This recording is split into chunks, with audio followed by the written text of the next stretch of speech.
I'm going to start off with a few questions that you don't have to answer if you don't feel comfortable. I kind of just want to bring out the scenarios to get the ideas going.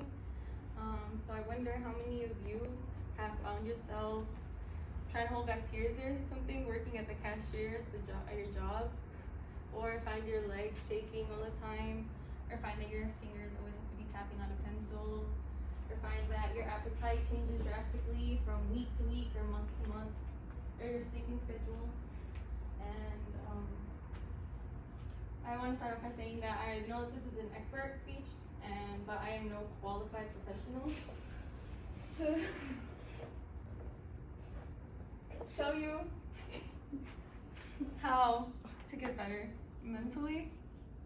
The process looks different for everyone.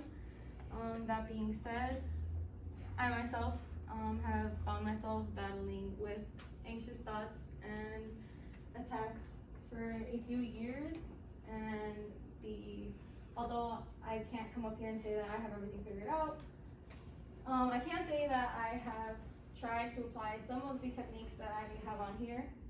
Some of them have worked, some of them have not. I've included many to see which may or may not work for you. I have some numbers up here just in case anybody needs these resources. They have them available, including the general crisis hotline, which is just for any situation where you might need another perspective, a calmer perspective. That being said, like I said, everybody goes at their own pace, and we cannot force anyone to grow. Like a tree, I cannot force a tree to grow. I can only provide a fertile soil and ample water when needed, and hope that the environment that I have provided is one where growth is a byproduct. Because, like I said, I cannot force it, and similarly, you cannot force people to go through these changes. One way to be cognizant that somebody is trying their best to go through these changes is to make sure that you see them in yourself and you know what that looks like when it's you.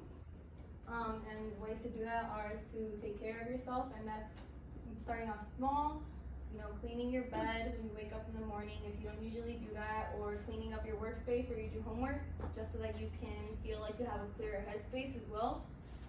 Drinking more water, maybe that's setting up a water bottle with the times on it so that you know by this time I have to drink this much water, or having a water bottle that has a certain milliliter, goal.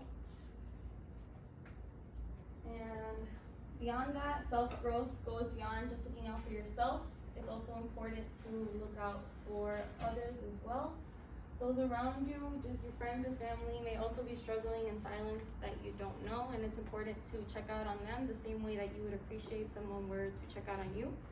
And another way to look over others would be to plant keep or to raise a pet. Plant keeping has so many benefits that I cannot go into because that would go way beyond the time limit, but scientifically they do provide oxygen, and just that alone will make you feel better. And supplying the care for it may also help you relieve stress.